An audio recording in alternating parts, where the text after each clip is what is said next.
আমাকে যারা ভালোবাসে না তাদের আমাকে চেনার শক্তি তাদের এখনো হয়নি।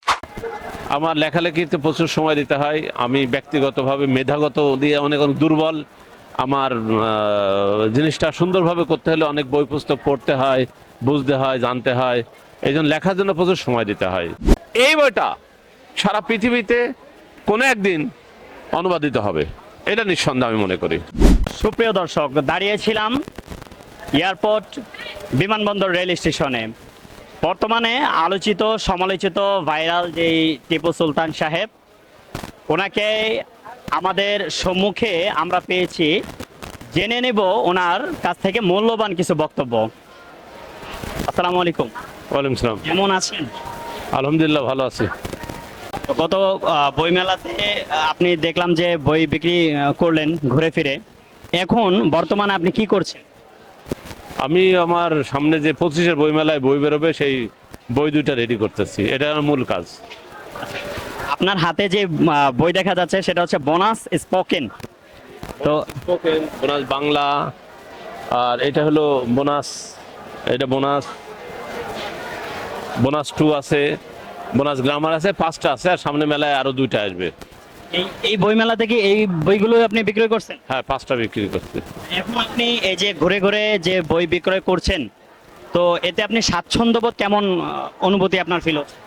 আসলে আমি তো সবসময় ঘুরে ঘুরে বিক্রি করতে স্বাচ্ছন্দ্য বোধ করি, কিন্তু আমি সময় পাই না। আর বই বেচার জন্য আমি সময় পাই না, বেচার দরকারও হয় না, কারণ অনলাইনে বিক্রি হয়।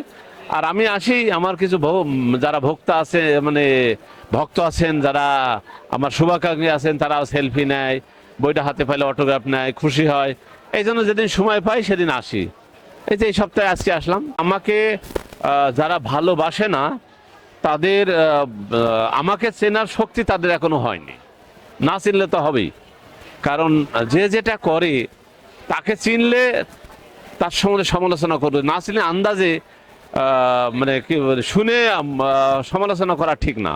তাকে বুঝতে হবে, জানতে হবে, তার ভালো মন্দ বিচার করতে হবে, তারপর সমালোচনা করতে হবে সে কি খারাপ না ভালো। আজকে ট্রেনের মধ্যে একটা বই নিলেন, ওই ভদ্রলোক বললেন আমি ইংরেজি টিচার। তা বললাম যে আপনি বলছেন আমার কাছে টাকা নাই আজকে। তা বললাম টাকা নাই, তাহলে নিয়ে যান, বিকাশে দিয়ে দিন, তাও নেবে না। উনি টিচার মানুষ, ওনার আত্মসম্মানে বাঁচছে, নিল না। তারপর আমি চলে আসলাম আর এক বগিতে। আসার পরে উনি আমাকে কল দিয়েছেন। কল দিয়ে বলছে যে আমি তো এই বগিতে আছি ভাই, আমার ইতে মোবাইলে টাকা আছে, তা আপনি একটু কষ্ট করে আসেন। গেলাম, উনি বই নিলেন। তো ওনাকে বললাম, পাশে একজন বলছে যে এখন তার লেখাপড়া নাই। তা বললাম এই লেখাপড়া নেই, দোহাই দেন না, আপনারা অভিভাবকরা ছাত্রদের দেন, টিচারদের দেন, টিচাররা ছাত্রকে দেয়, এই ঠেলাঠেলি বাদ দেন। আমি এই যে টিচার, ইংরেজি টিচার, ওনাকে জিজ্ঞাসা করেন, উনি তো আমার বইটা পড়লেন, প্রায় 10 মিনিট পড়লেন। তা আমি যেভাবে স্পোকেন বই লিখছি, বাংলাদেশে দ্বিতীয় আর কোনো বই আছে কিনা জিজ্ঞাসা করেন। বই বিক্রয়তে সারা কেমন পাচ্ছে? অনেক। দর্শকদের উদ্দেশ্যে আপনি কি বলবেন? দর্শকদের যদি আমি আমার বই সম্পর্কে তো বলি, তাহলে আমি এটাই বলবো, দেখেন আমি ইংরেজিতে বই লিখছি স্পোকেনের জন্য, যেটা বাংলাদেশে যত দামি রাইটার হোক স্পোকেনের উপরে, তাদের একটা ধারাবাহিকতা আছে, আমার একটা ভিন্ন ধারাবাহিকতা আছে।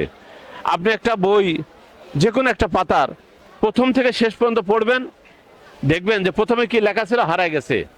এই যে আমার বই হারাবে না, কি কেন হারাবে না? I am likely to go, আমার যাওয়ার সম্ভাবনা আছে। আই অ্যাম লাইকলি টু ইট, আমার খাওয়ার সম্ভাবনা আছে। বলে তুমি কি খেলবা? তাও বললো যে I am likely to play, আমার খেলার সম্ভাবনা আছে। এই যে সম্ভাবনা দিয়ে পুরো পাতা শেষ করছি। আপনি 5টা সেন্টেন্স পড়েন, বাকিটা অটোমেটিক আপনার মুখ দিয়ে বেরোবে। তো অভিভাবক যারা টিচার আছেন তাদেরকে বলবো, যদি স্পোকেনের ওপরে ছেলে মেয়েকে দক্ষ বানাতে চান, আমার বোনাস স্পোকেন বইটা পড়বেন। এটা কোনো ক্লাস না, সকলের জন্য। আর যারা ভোকাবুলারির জন্য পড়বেন তারা বোনাস বইটা পড়বেন। আর যারা বাংলা বানানে দক্ষতা বাড়াতে চান, বোনাস বাংলা পড়বেন। আমি ব্যক্তিগতভাবে বই লেখার আগে মনে করতাম আমি তো অনেক বাংলা জানি। এই বই লিখতে দেখলাম যে বাংলা বানান কত যে ভুল, এটা গুণে শেষ করা যাবে না। আপনি, আমি, সকলে। এমন কোনো ব্যক্তি এসে বললো না আমি বাংলা বানান সব পারি। তাহলে আমরা কি মনে করতে পারি যে বর্তমান আপনার এই লিখিত বই ইন্টারন্যাশনাল ভাবে শিক্ষা কারিকুলামে যোগ হোক?